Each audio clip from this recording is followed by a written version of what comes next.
మన రక్షకుడును ప్రభు అయిన యేసుక్రీస్తు నామములో మీ అందరికీ వందనాలు తెలియజేస్తున్నాం. దేవుని బిడ్డలారా, అందరూ బాగున్నారండి.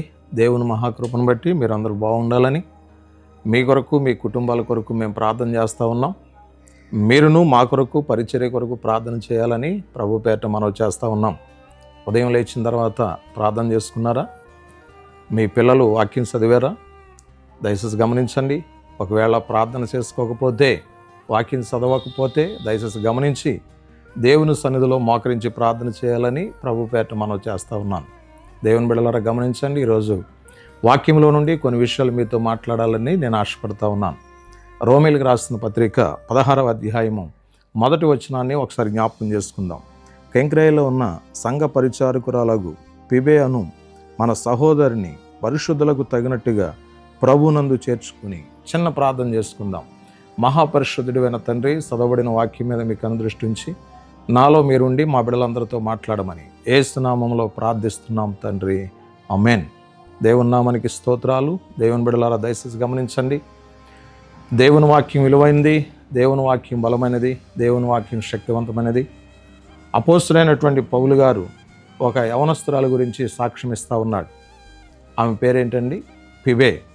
పిబే అనగా అర్థం ఏంటంటే ప్రకాశవంతమైన. యవనస్తురాలైనటువంటి తన జీవితంలో ఒక అద్భుతమైనటువంటి కృప అనుగ్రహించబడి ఉన్నది. ఆమె ప్రకాశవంతమైనటువంటి తేజస్సు కలిగినటువంటి వ్యక్తిగా మనకి కనబడుతూ ఉంది. అపోస్తులైనటువంటి పౌలు గారు ఆ బిడ్డను గురించి సాక్ష్యం ఇస్తూ ఉన్నాడు.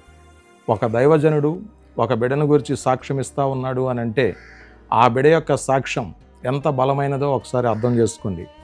ఆ బిడ్డ యొక్క నడవడిక ఎంత బలమైనదో ఒకసారి అర్థం చేసుకోండి. ఆ బిడ్డ యొక్క వ్యక్తిగత జీవితం ఎంత బలమైనదో ఒకసారి జ్ఞాపకం చేసుకోండి. దేవుని బిడ్డలారా, గమనించండి. పిబే యవనస్తురాలైనప్పటికీ నీతిమంతురాలై ఉన్నది. పిబే యవనస్తురాలైనప్పటికీ యథార్థవంతురాలై ఉన్నది. దేవుని ఎడల నమ్మకస్తురాలై ఉన్నది. దేవుని బిడ్డలారా, అపోస్తులైనటువంటి పౌలు గారు ఆ యవనస్తురాలైనటువంటి పిబే గురించి మాట్లాడుతూ ఉన్నాడు. ఆమె నాకును అనేకులకును సహాయకురాలై ఉన్నదని అపోస్తులైన పౌలు మంచిగా మాట్లాడుతూ ఉన్నాడు. దేవుని బిడ్డలారా, గమనించండి. పిబే తన వ్యక్తిగత జీవితంలో దైవజనులకు సహకరించేటువంటి మంచి మనస్సు కలిగినటువంటి వ్యక్తిగా మనకి కనబడుతూ ఉంది. ఈరోజు దేవుని బిడ్డలారా, దయచేసి గమనించండి. మీ కుటుంబాల్లో చాలామంది యవనస్తులు ఉన్నారు కదా. దైవజనులకు ఉపయోగకరమైనటువంటి యవనస్తులుగా ఉండాలి. దేవుని మందిరానికి ఉపయోగకరమైనటువంటి యవనస్తులుగా ఉండాలి. దేవుని పరిచర్యకు ఉపయోగకరమైనటువంటి యవనస్తులుగా ఉండాలి. ఈరోజు యవనస్తుల జీవితాల్లో మనం చూస్తే దేవుని బిడ్డలారా, లోకానుసారంగా జీవిస్తూ ఉన్నారు. లోక సంబంధమైనటువంటి పాపంలో జీవిస్తూ ఉన్నారు. మరికొంతమంది యవనస్తులైతే దైవికమైనటువంటి మార్గంలో చక్కగా నడుస్తూ ఉన్నారు. దేవుని బిడ్డలారా, గమనించండి. తల్లిదండ్రులైనటువంటి మీరు ఆలోచించండి. మీ కుటుంబాల్లో యవనస్తులు ఎవరైనా ఉన్నా కానీ ప్రతి ఒక్కరూ దేవుని మార్గంలో నడుచులాగన ప్రార్థన చేయాలి. పిబే లాంటి మనసు కలిగిన వారిగా యవనస్తులు ఉండాలని నేను ఆశపడతా ఉన్నాను దైవజనుడిగా. దేవుని బిడ్డలారా, గమనించండి. దైవజనుడైనటువంటి పౌలు గారు పిబేను బట్టి సంతోషిస్తూ ఉన్నాడు. పిబేను బట్టి ఆనందిస్తూ ఉన్నాడు. పిబేను బట్టి ఎంతగానో గర్విస్తూ ఉన్నాడు. ఈరోజు యవనస్తులైనటువంటి పిల్లలు చాలామంది చాలా కుటుంబాల్లో ఉంటా ఉన్నారు. ఎంతోమంది తల్లిదండ్రులకు యవనస్తులైనటువంటి పిల్లలు దుఃఖకరంగా ఉంటున్నారండి.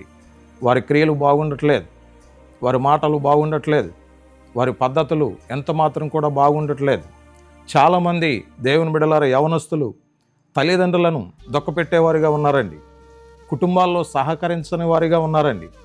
కుటుంబాల్లో ప్రార్థన చేయని యవనస్తులుగా మనకి కనబడుతూ ఉన్నారు. దేవుని బిడ్డలారా, గమనించండి. యవనస్తులారా, మీరు ఎవరైనప్పటికీ దయచేసి గమనించాలి. మీ యవన కాలములో మీ జీవితాన్ని దేవునికి సమర్పించాలి. దేవుని బిడ్డలారా, పిబే అనబడినటువంటి ఆ స్త్రీ, ఆ యవనస్తురాలు తన యవన కాలమును దేవునికి సమర్పించింది.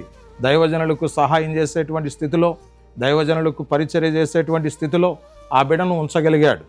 దేవుని బిడ్డలారా, మీరు ఎవరైనా కానివ్వండి, ఈరోజు దైవజనులకు ఉపయోగకరంగా మీరు ఉండాలి. దేవుని సన్నిధికి ఉపయోగకరంగా ఉండాలి. దేవుని కాడిని మోసేవారిగా మీరు ఉండాలి. దేవుని బిడ్డలారా, యవనస్తులారా, గమనించండి. లోక సంబంధమైన పాపం వైపు, లోక సంబంధమైనటువంటి వేషాల వైపు పోకుండా దేవుని మార్గంలో పిబే వలె మీరు జీవించగలిగితే పరిశుద్ధాత్మ దేవుడు మిమ్మల్ని ఆశీర్వదిస్తాడు. ఈరోజు వాక్యం వింటున్న సహోదరుడా, ఈరోజు వాక్యం వింటున్న సహోదరి, నీవెవరువైనా కానీ మీ కుటుంబాల్లో యవనస్తులు ఉంటే ఆ యవనస్తులతో మీరు చెప్పండి, దేవుని మార్గంలో నడవమని, వాక్యానుసారంగా జీవించమని, దేవుని ఎడల భయభక్తులు కలిగి ఉండమని చెప్పండి. యవనస్తురాలైనటువంటి పిబే దేవునికి ఇష్టమైన రీతిలో జీవించింది గనుక దేవుడు ఎంతగానో ఆ బిడ్డకి సహాయం చేయగలిగాడు. ఈ సమయంలో వాక్యం వింటున్న సహోదరుడా, సహోదరుడి, నువ్వెవరైనా కానీ దేవుడు నీకు సహాయం చేయాలి అని ఆశపడితే దేవుని సన్నిధికి రా.